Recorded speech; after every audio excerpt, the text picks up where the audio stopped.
E o seu brado era forte, tremendo, sua voz, a pedra quebrou, e o véu do templo rasgado,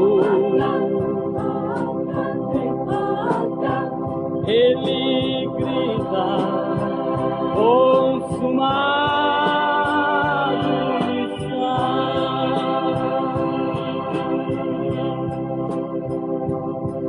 Um rei coroado de espinhos e seu trono era a cruz. Nossa alma estava em jogo e aos poucos fugia a luz. De minuto a minuto, conflito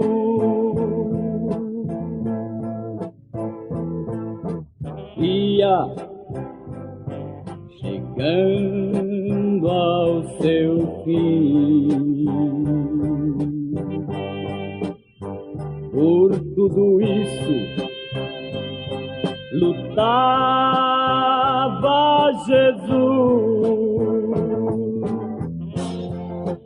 porque ele amou a mim. E o seu brado era forte, tremendo, sua voz, a pedra quebrou. A palavra está em João, capítulo 19.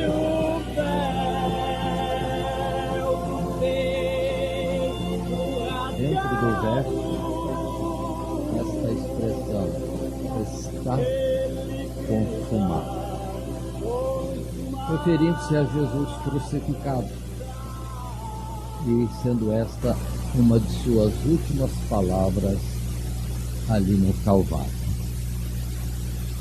Está consumado, está encerrado, tudo já está feito. E esta palavra observemos nós, que não é de ontem, nem hoje pela manhã, mas é uma palavra de 2000 anos atrás. Eu quero estar falando com os irmãos nesta manhã esta realidade de que tudo está feito, a obra já está completa, está tudo consumado, e observando também que nós não estamos no início de um processo, nós não estamos no meio de um processo, mas estamos lá, digamos assim, no fim de um processo.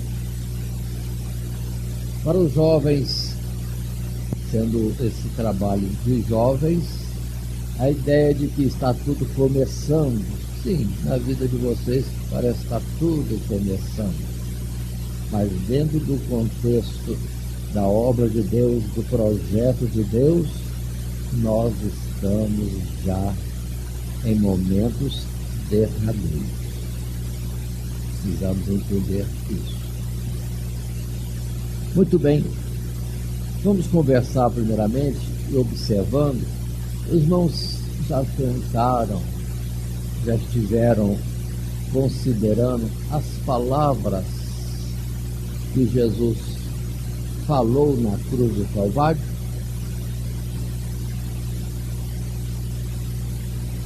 Está na memória nossa as palavras que Jesus falou? Vamos conversar. Uma palavra que Jesus disse quando foi ali injustamente, maldosamente crucificado: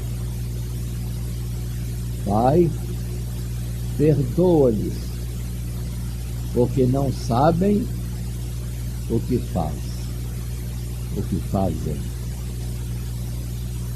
Esta foi uma das palavras de Jesus.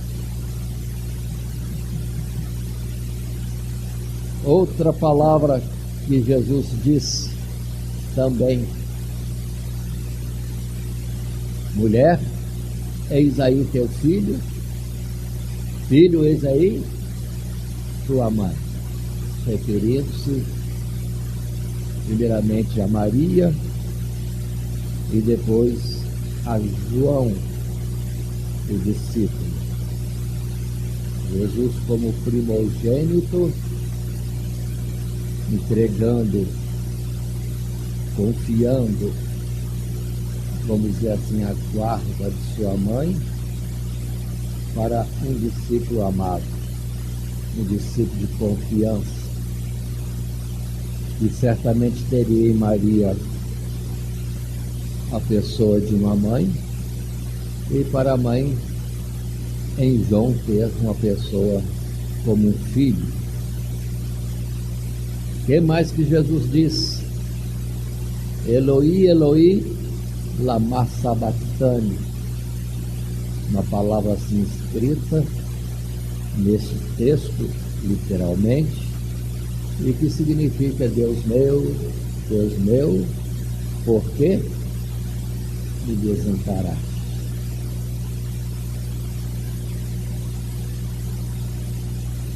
Há uma conversa que os malfeitores tinham entre si, sendo que um deles, em zombaria a Jesus, disse: se tu és o Cristo, livra a ti mesmo e livra também a nós. E o outro malfeitor, com outra palavra, repreendendo o primeiro, dizendo: nós estamos nessa sorte porque merecemos. Os nossos maus atos nos levam a isso. A transgressão, a maldade que fizemos nos conduziu à condenação. O salário do pecado é a morte. Mas voltando-se para Jesus, aquele homem disse: Senhor, lembre-se de mim quando entrares no teu reino. Um malfeitor volta-se para Jesus e faz uma petição. Jesus não tinha feito mal algum, ele viu, compreendeu. Ele leu o que estava escrito na cruz de Jesus: Jesus de Nazaré, Rei dos Judeus. E isso em 3 línguas: latim, grego e hebraico. Poucos instantes, poucas palavras, uma cena curta, mas aquele homem já entendeu tudo. Ali estava um inocente e alguém que tinha autoridade. Era rei dos judeus e poderia fazer alguma coisa. E ouvindo naturalmente Jesus falando a Deus, né? Deus meu, por que me desamparaste? Aquelas palavras foram somando e ele entendeu que em Jesus estava o seu socorro. E aí Jesus fala: outras palavras mais das poucas palavras do Calvário. Hoje mesmo estarás comigo no paraíso. Hoje mesmo.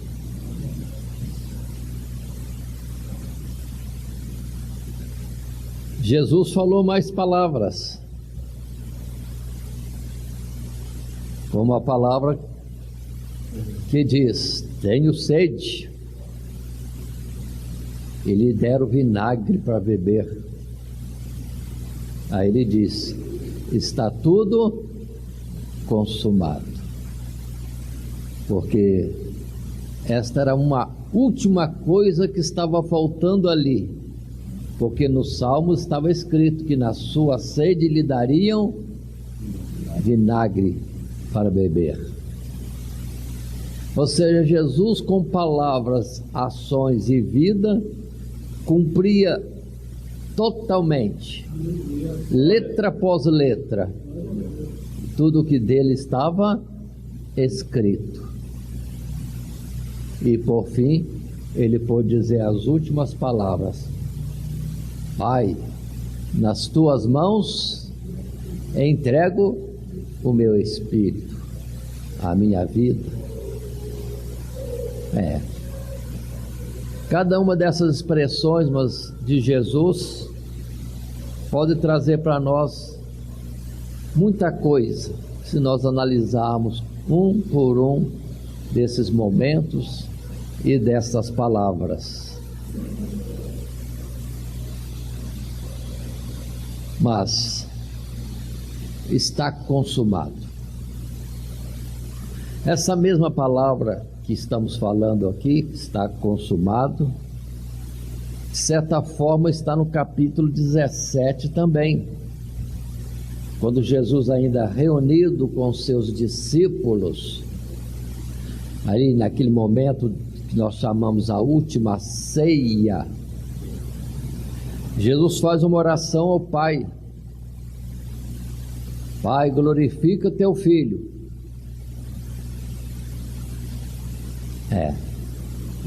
E ele faz menção: tendo consumado a obra que me deste a fazer.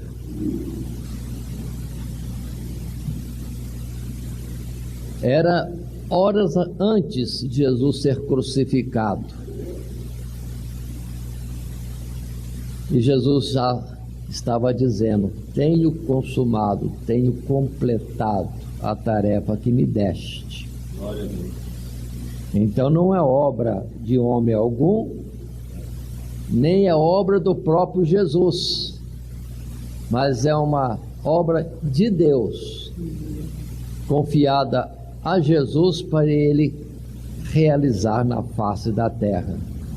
Por isso que os profetas, salmistas vão dizer: eis aí o meu servo que cumprirá toda a minha vontade. A crucificação era a vontade de Deus, obra de Deus, que Jesus assim estava realizando e pondo término.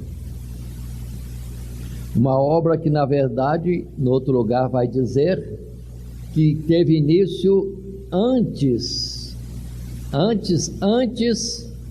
da fundação do mundo.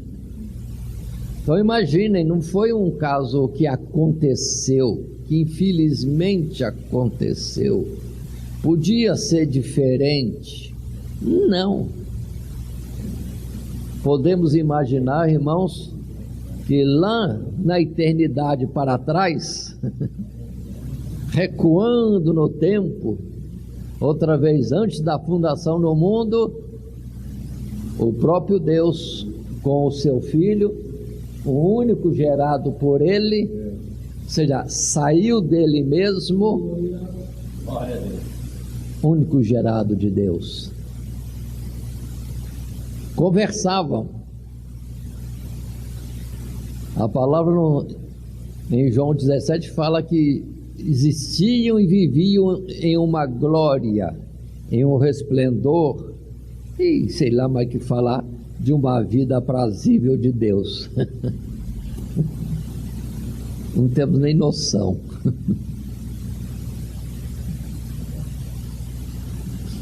Não temos nem noção.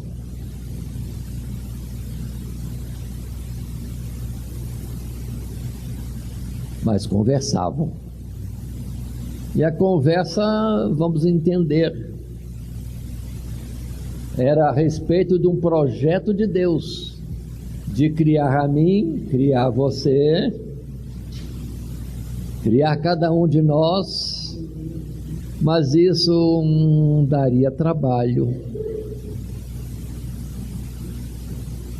Não é só papai e mamãe que tem trabalho com os filhos, não.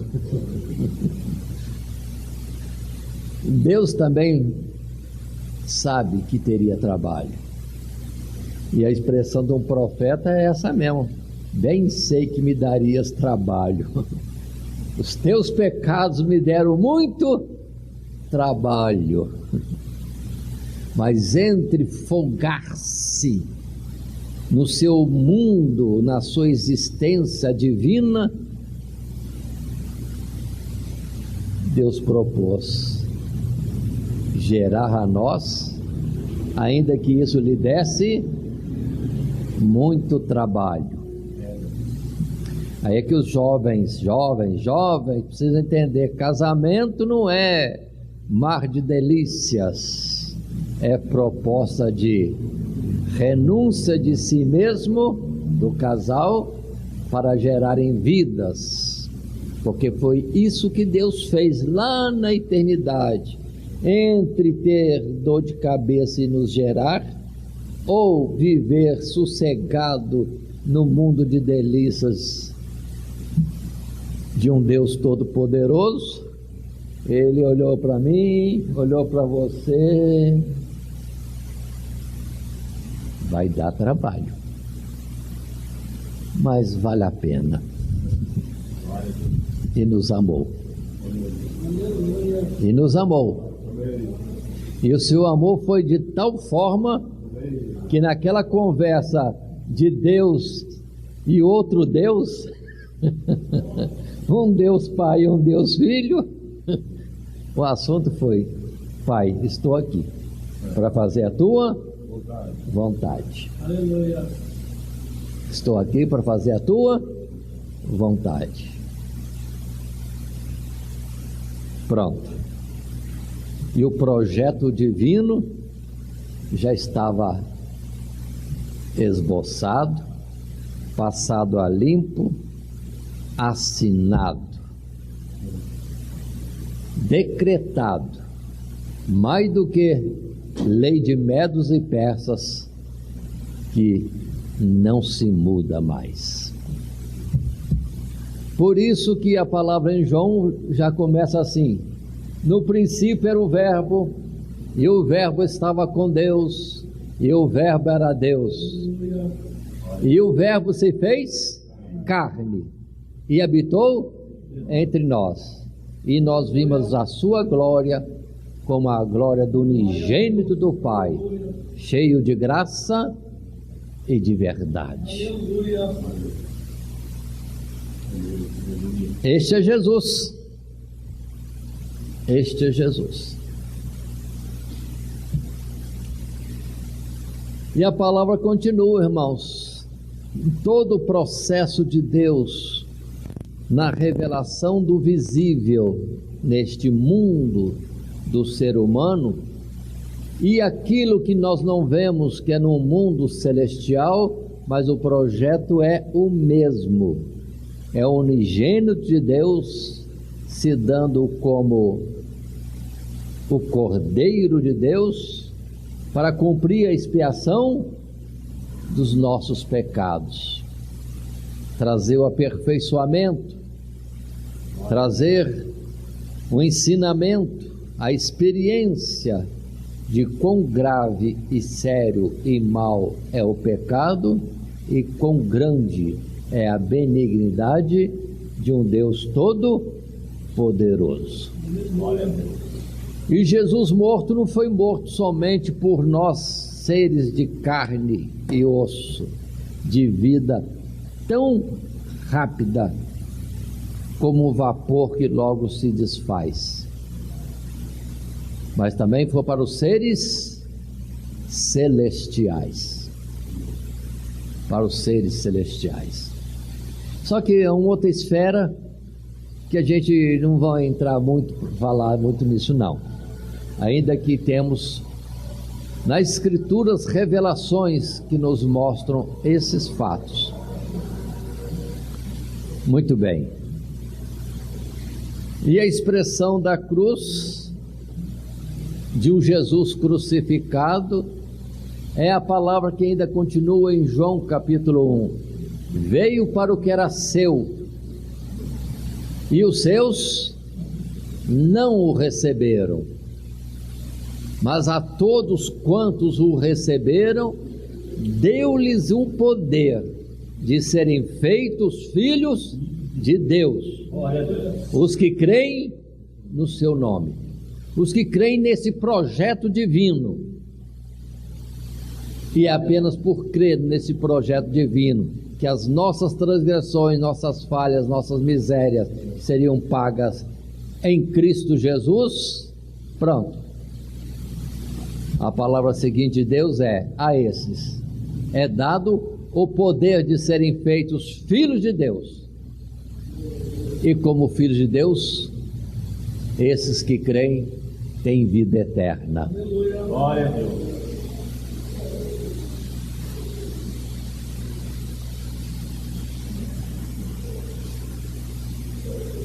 Está consumado. Não está escrito que Paulo falou isso, mas também o apóstolo Paulo usou expressões referentes a isso. Completei a carreira, guardei a fé. Só resta agora a coroa da justiça que o Senhor me dará naquele grande dia. E ali Jesus crucificado, um malfeitor à esquerda, um malfeitor à direita. Irmãos, neste cenário, nesta representação viva e real, estava todo o projeto de Deus, estava ali no Calvário. Por isso que vamos entender, sem ver, mas entendo, que os olhos do Todo-Poderoso estavam olhando para o Calvário. Os anjos olhando para o Calvário, eu acho que um para o outro olhando assim, falando: que negócio é esse lá na terra? O unigênito do Todo-Poderoso sendo crucificado?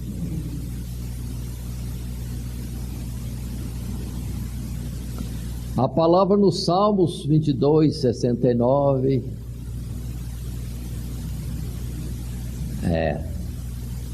dizem que no Calvário havia potestades do mal, das trevas, fortes touros de Bazã, congregação de cães. Então, irmãos, tudo que se possa imaginar estava como que voltado para o Calvário. Em 3 cruzes e 3 seres viventes, um Criador e 2 criados. Os 2 criados, miseráveis, falhos, pó e cinza. Um com tudo aquilo e debaixo de uma condenação já existente, porque estavam também crucificados, a morte já se aproximava, é questão de um pouco tempo.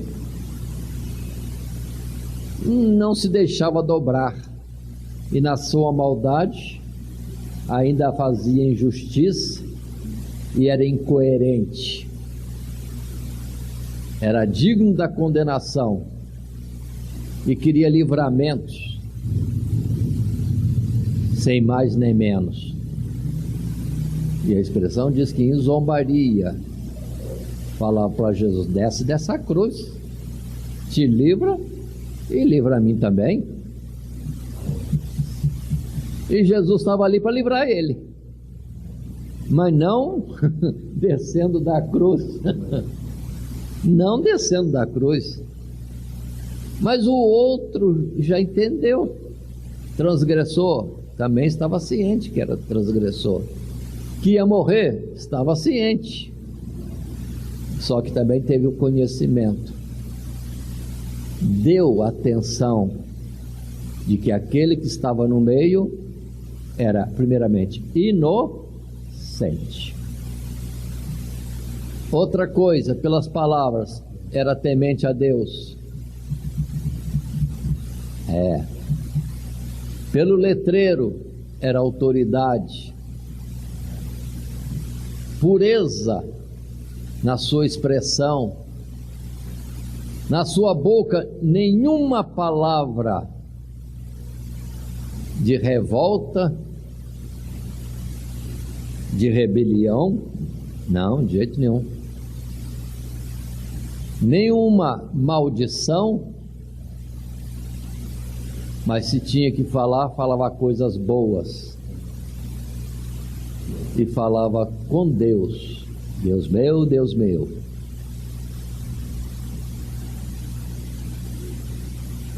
E pede no apelo: lembra de mim quando entrares no teu reino. Irmãos, ali estava o Redentor e os necessitados de redenção. Quem deu crédito, hoje mesmo estarás comigo no paraíso.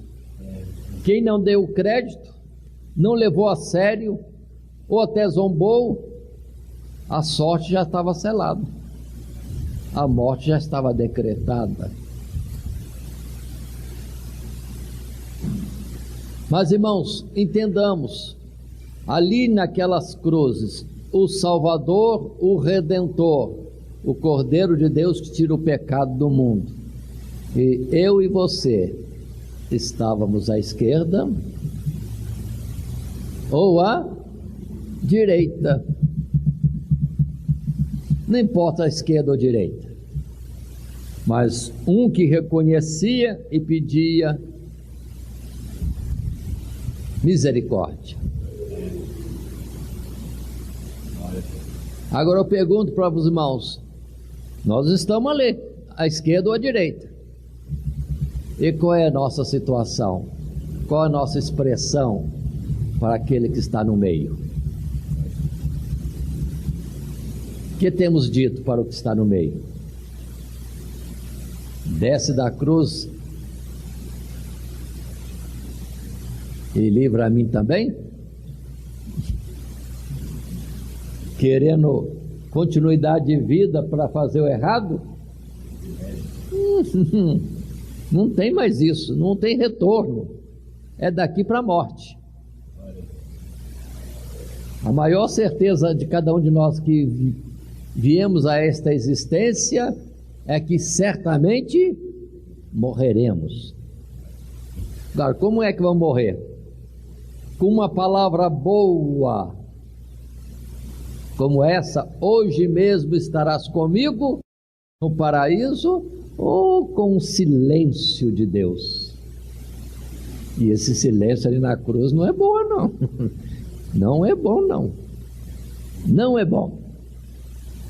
Boa é a palavra que Jesus disse: hoje mesmo.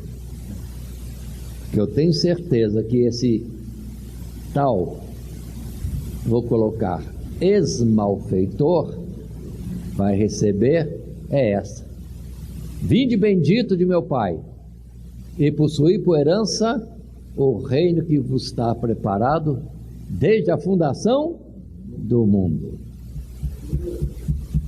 Então, no Calvário, a cena, o cenário, os acontecimentos são resumo e expressão máxima de toda a obra de Deus. Por isso que Jesus disse para Nicodemos: quando eu for levantado entre o céu e a terra, todos atrairei a mim. Glória a Deus. Uns para a esquerda e outros para a direita. Aí toda língua confessará que Ele é o Senhor. Mas qual é a sorte de cada um? Que faremos, disse Pilato, de Jesus chamado Cristo? A pergunta continua, o fato continua, a decisão é nossa. A palavra em Joel é essa: todos são congregados no vale de Jeosafá, ou chamado também vale da decisão. Qual é a nossa decisão?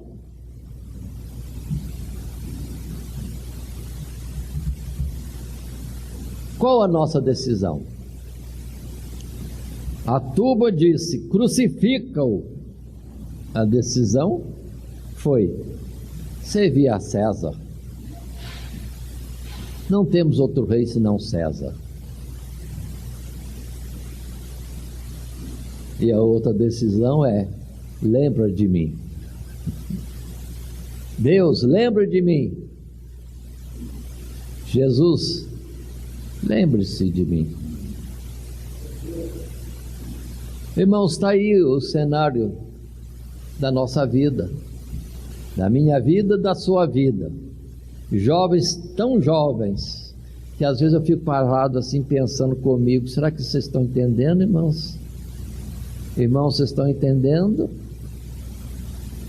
Porque nem sempre não é na idade pequena que se entende.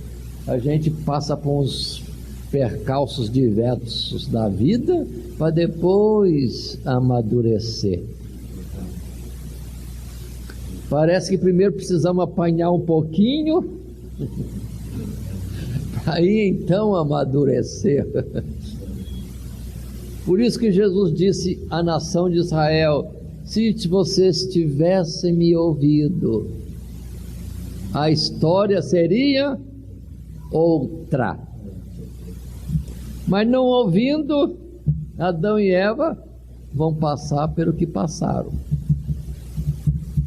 Perdeu o jardim do Éden, perdeu o acesso à árvore da vida, perdeu a comunhão com Deus. Isso não é bom. Mas, irmãos, na cruz, em Jesus, está tudo consumado. E muitos não entendem isso. E às vezes nós não entendemos isso. E queremos ver se a gente conquista alguma coisa com um ato nosso. Irmãos, precisamos jejuar. Precisamos descer ao pó em saco e cinza. Precisamos entrar em vigilância. Precisamos fazer alguma coisa. Aquilo que é bom, que é de bom nome, que é para bem, mas não como mérito para colocar diante de Deus pela nossa redenção, porque a nossa salvação está consumada em Cristo Jesus.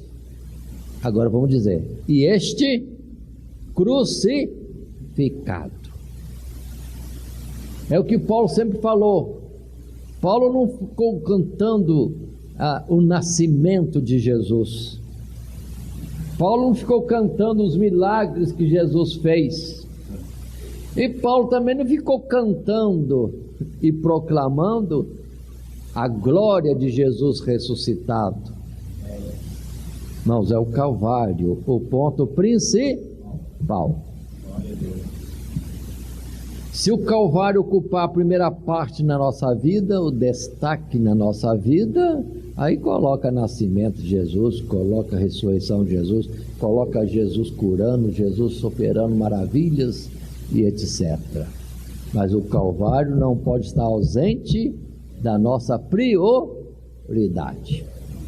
Religiões e religiões. Ah, meu Deus, coitadinho de nós que também somos religiosos. Nós estamos numa instituição religiosa,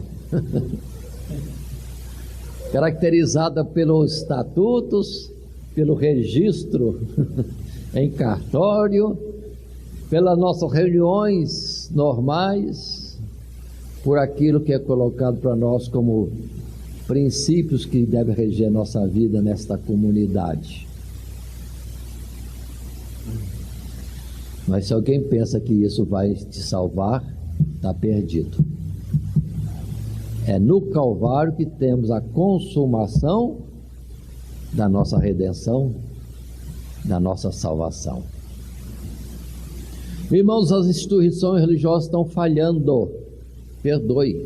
Nós somos uma instituição religiosa. Toda vez que nós colocamos normas e decretamos o que pode e o que não pode, como que se isso nos der crédito e mérito para entrar no céu.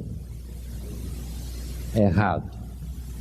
Outra coisa, repito o que Paulo disse: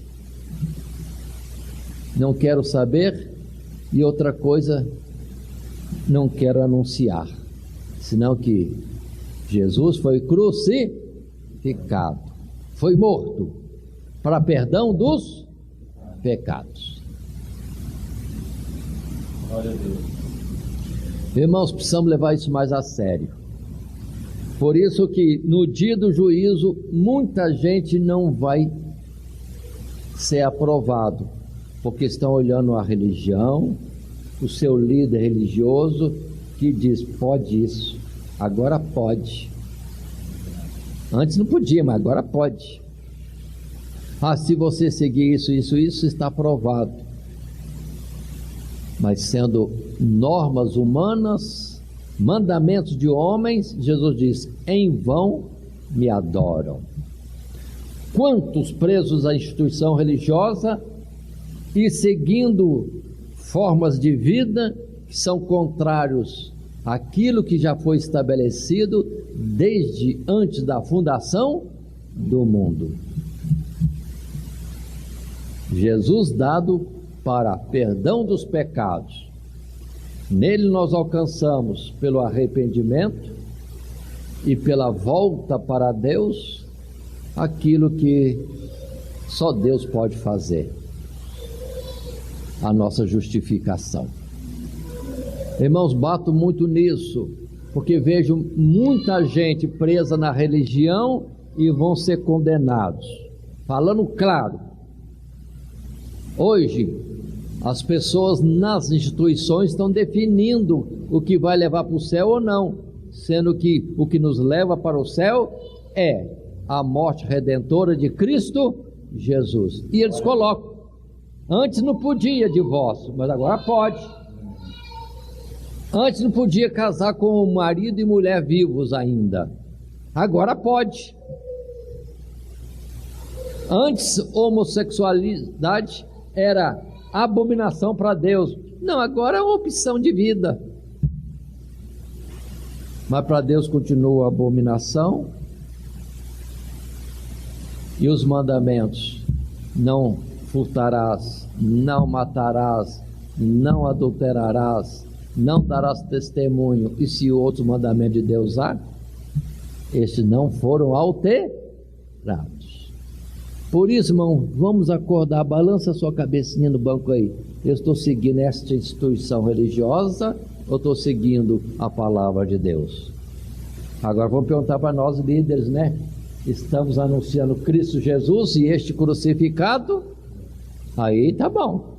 Mas se nós começarmos a colocar o pode ou não pode, nós estamos falhos diante de Deus e no nosso objetivo de conduzir almas à salvação. O conhecimento, irmãos, de que a salvação é por Jesus é a chave que Deus nos tem dado a líderes, que tem que ser publicado constantemente, que é a chave que abre a porta da salvação. Porta essa que nós temos que abrir e passar nós mesmos líderes e deixar aberta para que outros possam passar. Ou se na verdade somos líderes, a gente fica na porta, escancarando a porta no que nós podemos escancarar e chamando as pessoas para entrar por esta porta que conduz a Deus, porque outra porta não há. O que os fariseus no passado não fizeram, sabendo pelas palavras, pelos profetas, pela lei, que a salvação é de Deus, feita por Deus, na representatividade naquele tempo de um cordeiro que era imolado para perdão de pecados de todo o povo. Entretanto, eles fechavam naquilo que eles colocavam como sendo normas de salvação, mandamentos de homens. E Jesus disse para ele, hipócritas, sepulcros caiados, homens que tinham a chave e não abriam a porta nem para si mesmos e nem para os demais. E hoje nós temos a mesma coisa, irmãos, e precisamos vigiar, porque nós não estamos no início, nós não estamos no meio, nós estamos no fim. No fim. Jovens, vocês estão começando a vida. E parece também que para mim a vida está começando, porque parece que foi ontem mesmo que eu saí de casa para vir trabalhar em Guaratinguetá.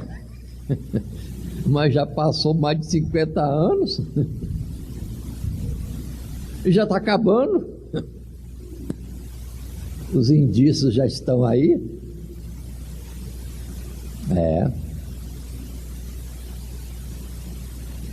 Para vocês também. A vida de vocês começa, mas o tempo já é tempo de fim. Vamos, por favor, entender. Há 2000 anos atrás, Jesus estava nascendo. Há 2000 anos atrás, Jesus estava no seu ministério. Há 2000 anos atrás, aproximadamente, Jesus estava morrendo na cruz e dizendo, está consumado. Então já estava tudo concluído. Se nós abrimos Gálatas, não tendo folheado a Bíblia nem lido nada, mas eu quero ler com os irmãos Gálatas.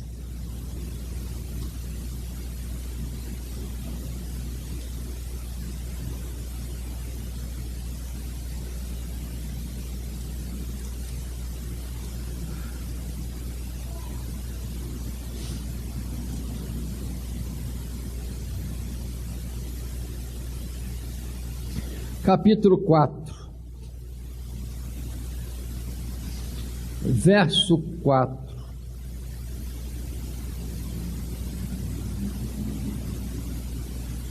A palavra colocada aqui é esta: mas vindo a plenitude dos tempos, Deus enviou seu Filho, nascido de mulher, nascido sob a lei, para remir, resgatar os que estavam debaixo da lei, a fim de recebermos a adoção de filhos.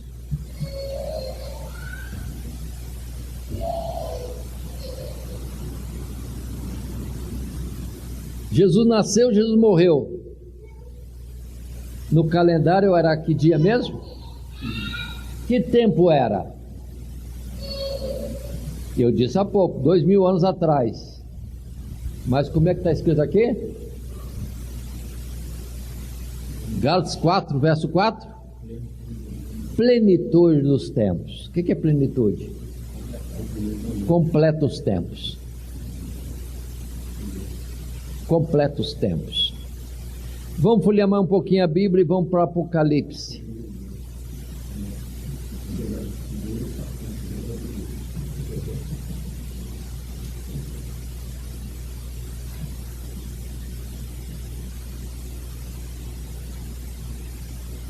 No capítulo 11,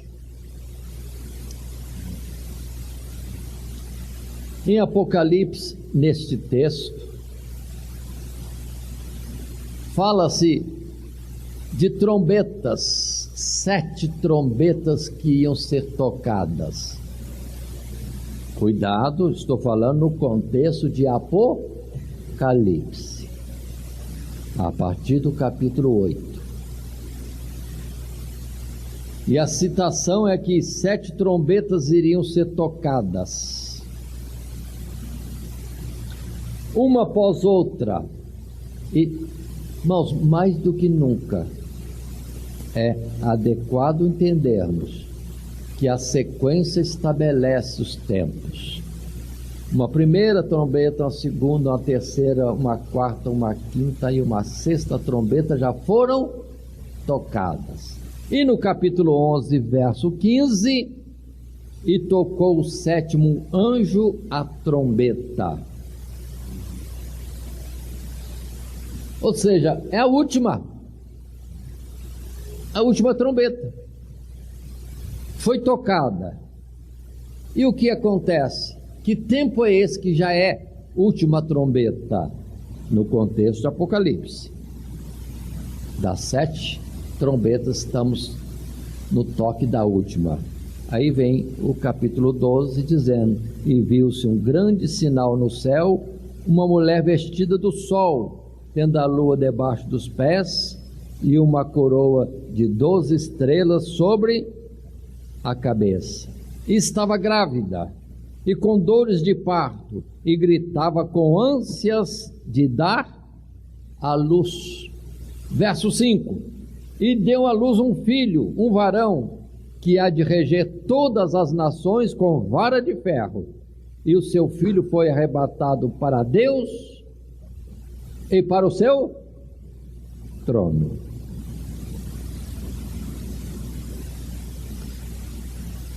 Quem é este filho que foi arrebatado para Deus e para o seu trono? Quem é este filho, um varão, que há de reger todas as nações? É o Rei dos Reis. E foi arrebatado para Deus e para o seu trono. É aquele para quem Deus disse: assenta-te à minha direita, até que ponha os teus inimigos por escabelo de teus pés. É Cristo Jesus, irmãos. É Cristo Jesus. Ou seja, a revelação do ministério de Jesus é simplificado em 3 versos que eu li. 1, 2, 5.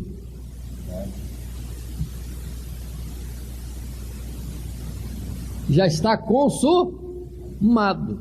Aquele que é do céu, que tem origem em Deus, único gerado por Deus, já desceu à terra, se fez homem, cumpriu o seu ministério, morreu na cruz do Calvário e já subiu de volta, está à direita do Pai, reinando sobre todas as coisas, porque lhe foi dado todo o poder nos céus e na terra. Mas quando é que foi mesmo que completou tudo isso? Quando é que foi completo tudo isso? Há 2000 anos? Há 2000 anos atrás já era a plenitude dos tempos, já tinha sido tocada a última trombeta. Agora, 2000 anos depois, nós estamos aonde? Por favor, vou repetir. Há 2000 anos atrás foi tocada a última trombeta, no contexto de Apocalipse, friso isso. E tem uma outra trombeta para tocar, que é o arrebatamento da igreja. Aí é outro contexto, outra trombeta. Não faz parte dessas 7 sequenciais. Há 2000 anos atrás trocou a última trombeta. Há 2000 anos atrás já era plenitude dos tempos, os tempos completos. E hoje então, o que é? É 2000 anos depois de tudo completo.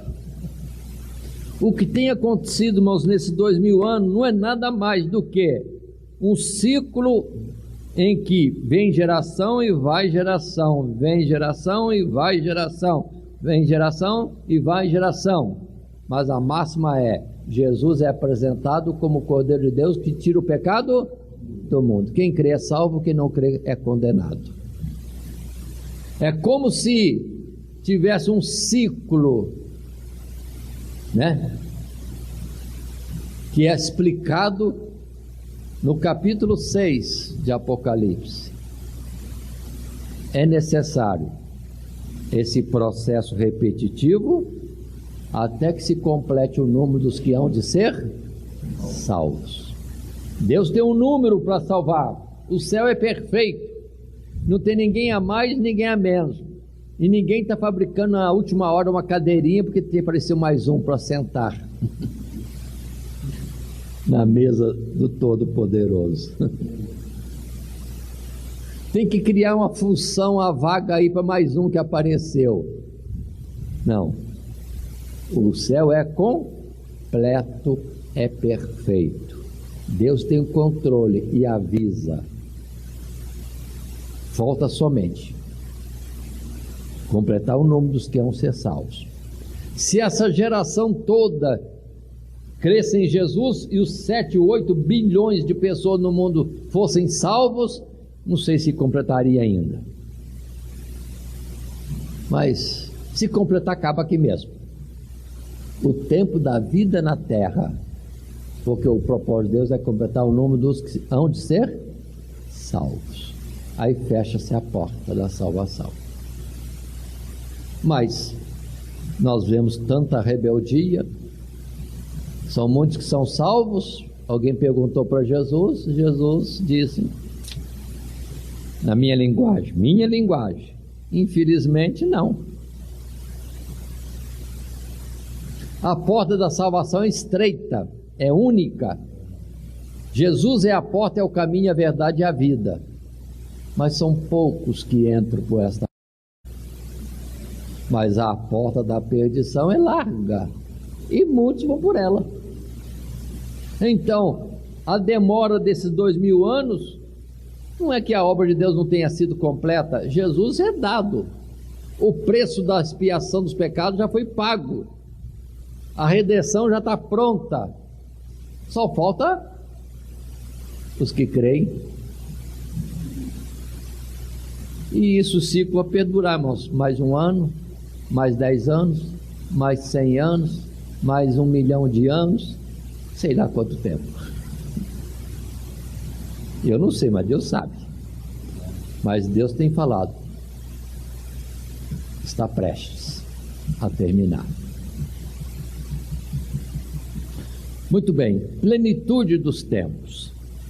Se nós abrirmos, irmãos, Zacarias, não vou fazê-lo pela brevidade do tempo, como também em Joel é dito, em outros lugares também são ditos,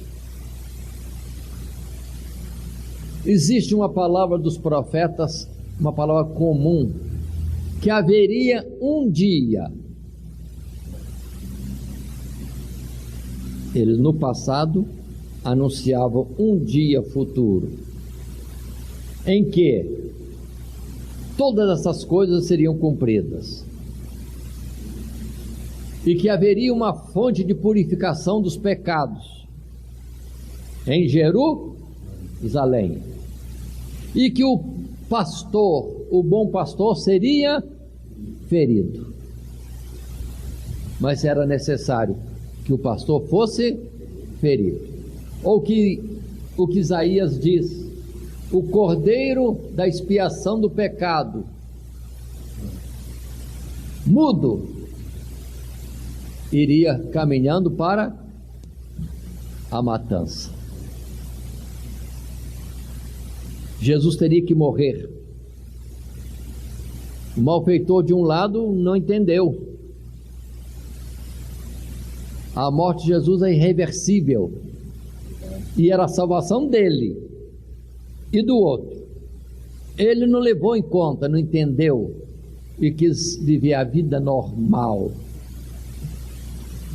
sem Jesus morrer.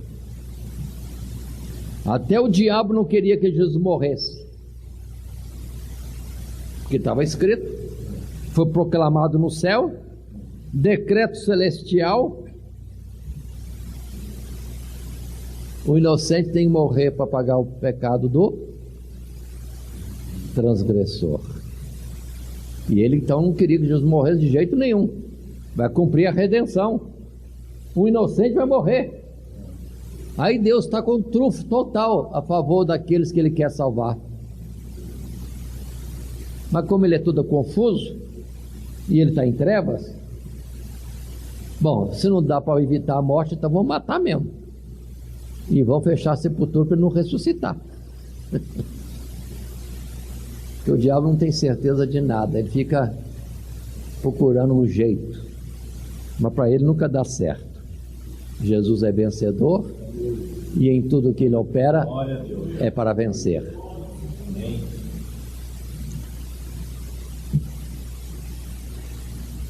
Mas os profetas diziam: haverá um dia.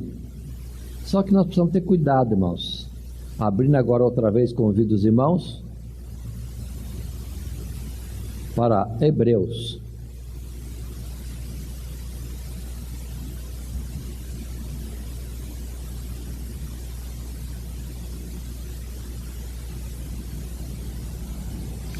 Quando a palavra diz em Hebreus, verso 7, Deus determina, estou lendo no verso 7 de Hebreus capítulo 4, Deus determina outra vez um certo dia, hoje, dizendo por Davi muito tempo depois, como está dito: hoje, se ouvirdes a sua voz, não endureçais o vosso coração. Paremos aqui. Aquilo que os profetas diziam, haverá um dia, aqui está sendo dito, hoje. E esse tempo é o presente. Os profetas, se voltassem agora para falar da obra de Deus, não diria haverá um dia, eles diriam hoje. E diriam a palavra que tem que dizer: o pastor está ferido para poder salvar as suas ovelhas. Esta palavra está em 2 Coríntios capítulo 6. Palavra em Coríntios capítulo 6, que diz, verso 2: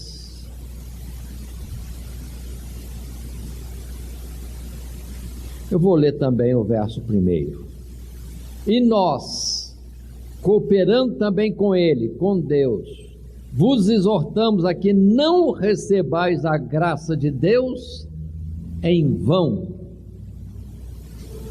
Porque diz: ouvi-te em tempo aceitável e socorri-te no dia da salvação. Eis aqui agora o tempo aceitável, eis aqui agora o dia da salvação. Então estamos vivendo que dia? Que dia estamos vivendo? O dia que no passado foi anunciado que viria, aquele dia. Estamos vivendo o tempo da dispensação da graça, que aqui se diz: ouvi-te em tempo aceitável, socorri-te no dia da salvação. Eis aqui agora o tempo aceitável, eis aqui agora o dia da salvação. Hebreus 4, o hoje que nós vivemos. Ou seja, estamos no último dia. Por isso que Jesus podia dizer para aquele homem ao seu lado: hoje mesmo estarás comigo no paraíso.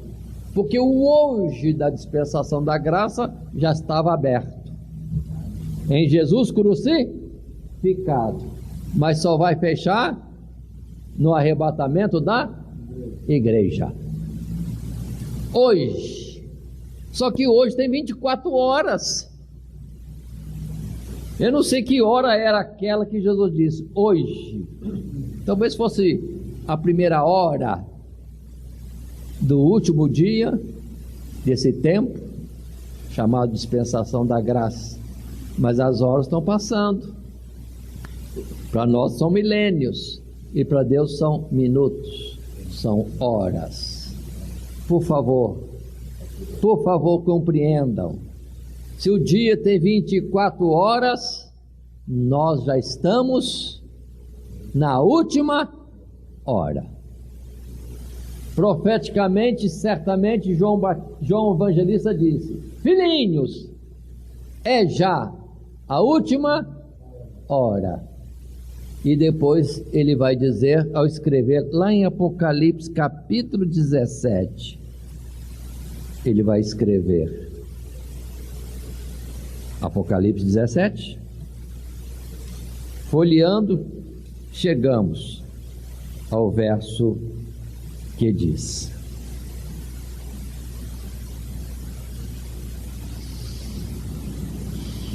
verso 12: e os 10 chifres que viste são 10 reis que ainda não receberam o reino, mas receberão poder como reis. Receberão poder como reis. Receberão poder como reis por uma hora. Outra vez, vamos repetir esse finalzinho. Mas receberão poder como reis por uma hora. Por quanto tempo? Uma hora. Uma hora. Nesse último dia, irmãos, estamos vivendo já a última hora. Mas uma hora tem 60 minutos. Em que minuto nós estamos? Em que minuto estamos, irmão? Me ajudem aí.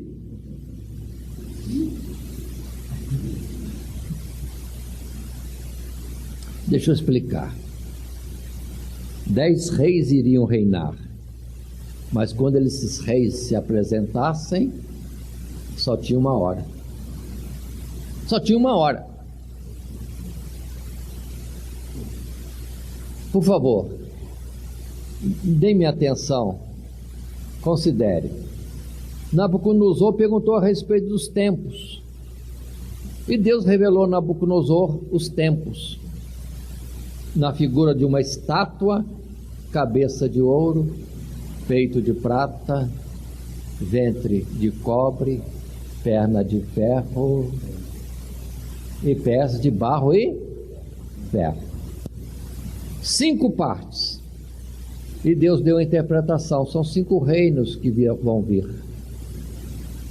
5 impérios. Primeiro Nabucodonosor, cabeça de ouro, depois os medos e persas, prata, depois os gregos, cobre, depois os romanos, ferro, depois essa bagunça que está aí há cerca de 500 anos, depois que os romanos perderam Constantinopla, o Império Romano do Oriente só terminou em 1493. Aí vem a confusão de muita gente, muitas nações aparecendo. 10 significa multiplicidade, um sistema de governo com muitas nações e que não estariam unidos como um império, porque são desunidos, como o barro e o ferro, que constituem os pés, ferro e barro não se unem, as nações não chegam a um acordo nenhum, estão sempre em guerra, sentam na mesma mesa para combinar uma coisa e combinam descombinando. Nem eles entendem. Assinam um propósito que ninguém quer cumprir, porque não tem solução, não tem resolução, a não ser a resolução de ter um propósito que nunca vou cumprir, porque são desunidos. Então, por favor, 10 reis. Se temos os impérios que já passaram, Nós estamos no pé. Só que no pé nós não estamos no calcanhar, nem na planta do pé.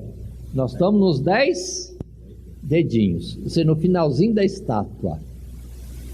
Nós estamos na ponta da plenitude dos tempos. Estamos entendendo?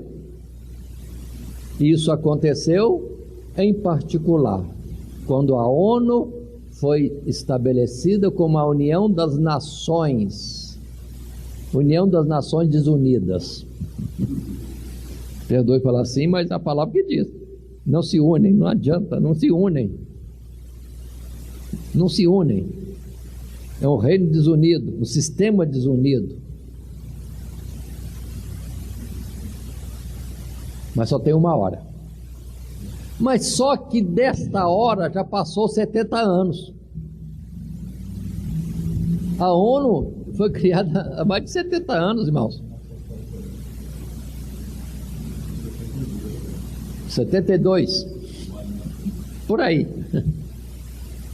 Então, se já estamos na última hora, e da última hora passou 70 e tantos anos, em que minutos estamos? Quantos minutos nos faltam? Quantos minutos nos faltam? Quantos minutos nos faltam? Ou já acabou os minutos e entramos na área dos segundos? E o segundo é mais rapidinho.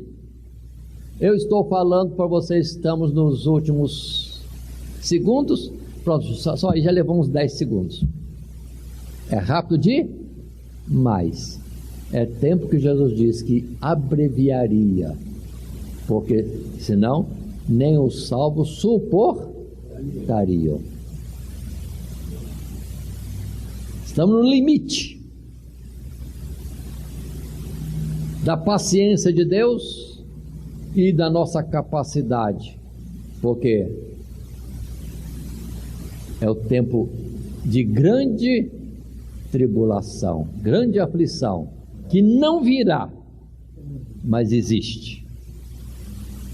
Mas toda essa aflição, tribulação, esse terror, esse impacto, essa oposição, opressão do sistema e do mundo e das trevas contra a igreja está prestes a terminar, porque quando Jesus vier, num tempo de trevas, repentinamente haverá luz. Aí aquele que estava pendurado no Calvário vai aparecer nas nuvens do céu, sem cravos, mas com as marcas dos cravos, e vai dizer para nós: vinde benditos de meu Pai, e possuir por herança o reino que vos está preparado, porque a vossa redenção já está consumada. Os céus, irmãos, estão proclamando festa grandemente, porque o Jesus crucificado não está na cruz, mas está lá no céu. As marcas estão lá.